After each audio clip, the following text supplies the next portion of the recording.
So, you love monsters and you crave stories that show more than one perspective? Then what could make for a more perfect protagonist than someone who is half monster, half human? Someone who belongs in two worlds. A character who grew up on one side, but at some point is starting to doubt if they're fighting for the right side. An idea that's been explored in Attack on Titan, for example. Or they are turned into a monster against their will and forced to adopt a new perspective. Like Kaneki from Tokyo Ghoul. I said it before in my review on Kaiju number 8, the half monster, half human protagonist is my favorite trope. Which is why I wanted to talk about it, to uncover the building blocks that make it work. So what does make this trope work so well? Any story needs conflict, otherwise it's not a story. Try and name one appealing story without conflict. If you can name just one, I take it back, but from what I know, no story works without conflict. Because without conflict, it'll be just a boring collection of events without meaningful impact. Alright, so every story needs conflict. In that case, all you'd have to do is have a character stand in the way of your protagonist achieving their goal. Like Sauron wasn't really gonna just watch Frodo destroy the ring without interfering. And yes, I know that is probably the worst example I could have used, since Sauron basically is a watchful eye. But we all know it was more complex than that.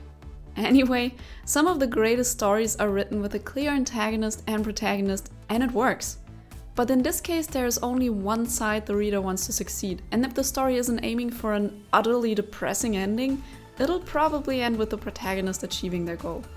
Things get more interesting when two characters disagree on something, but we get both point of views. Ideally, that makes us root for both characters, even though we know that only one can achieve their goal. A great example of this would be Death Note. I know Light was a crazy maniac with a god complex, but the writers somehow managed to make him compelling enough that I at least didn't want him to get caught. On the other hand, I agreed much more with L and really didn't want him to lose against Light. So yes, this already makes for a more thrilling dynamic than the one between Sauron and Frodo. But there is one way to make things even more exciting. I think pretty much everyone has lived through a scenario when they were caught in the middle of a fight between two people. Maybe you could understand why person A was angry with person B, but even though you just wanted for them to make up and be friends again, it's not that simple. Either side had their reasons, but still hurt the other in a way that's hard to make up for. So what now? That same situation can arise from having a half-human, half-monster protagonist. How will they convince monsters and humans to get along? Is it even possible? In a predator and prey situation, that's not likely to happen. So the protagonist will be forced to pick a side. Which will it be and why? The fact that many of us have been in a less extreme version of the situation makes this trope very relatable, even though most of us probably lack experience when it comes to being part monster. And being relatable is not the only advantage that comes with this kind of protagonist, because in this case we don't just get external but also always internal conflict. External conflict is what keeps the ball rolling. There would be no plot without external conflict. Internal conflict, on the other hand, is what promotes character growth. Of course, there are plenty other ways to put in internal conflict. The Lord of the Rings isn't just Frodo versus Sauron. It's such a great story because Tolkien put in a lot of interesting subplots that showed the internal struggles of different characters. But why not have your cake and eat it too? The part monster, part human protagonist automatically comes with internal and external conflict, because the main character is forced to at least deal with being part monster or human, whichever seems worse at the time.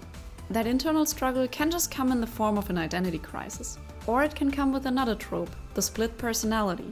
Maybe the monster half is usually dormant, but can give the main characters a serious power boost. However, the monster is a destructive force that is not controlled by the main character, like Hulk for example. In such a case, the main character might have to deal with the aftermath of their own wrongdoings, which happened when their monster side took over. They might even have to ask themselves whether they can stay with their loved ones or if they might hurt them unwillingly. If things go badly for that character, it can very well turn out to be a fall or corruption arc. Maybe at some point the protagonist is inclined to listen to the evil lurking within them. At a low point, they might start to agree with their inner enemy and make a 180 on everything they believed in before. The corruption arc is for stories that want to dive into the darker ways a story with a part human, part monster protagonist can go. Let's face it, overall humans can be awful, especially when they are afraid. Many will be afraid of the protagonist just because he or she is part monster, even though it might be humanity's best chance at survival to trust this fellow. But trust isn't something that comes easy to everyone. And if there's mistrust and fear towards the half monster, half human protagonist, humans might either isolate that person or even treat them cruelly just to keep up the illusion of superiority over that being that they are so scared of, leaning into the theme that humanity was the real monster all along. Honestly, in such a situation, if I were in the shoes of such a half-human, half-monster protagonist, I would have a really hard time not to hate those people and humanity as a whole.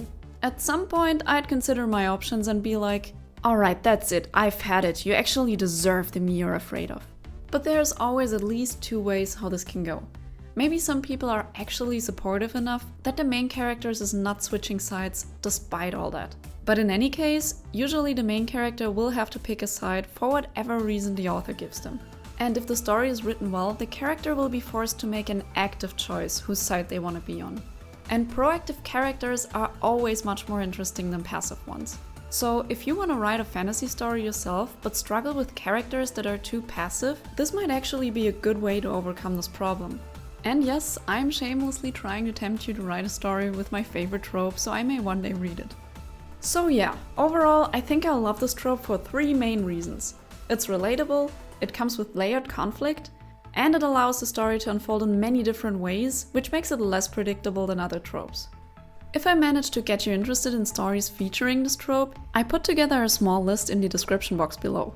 But writing this list, I realized that this trope is much more prevalent in anime and graphic novels. Or I just haven't read the right books yet. Please let me know if you like this type of content and if you want to see more of it. And of course, I'd love to hear your thoughts on this trope. I hope I could bring across why I love this trope of the monster within so much. And that I'll see you in future trope discussions, reviews, or other fantasy-related topics. So please consider subscribing. Thanks for watching this video. Anyway, farewell.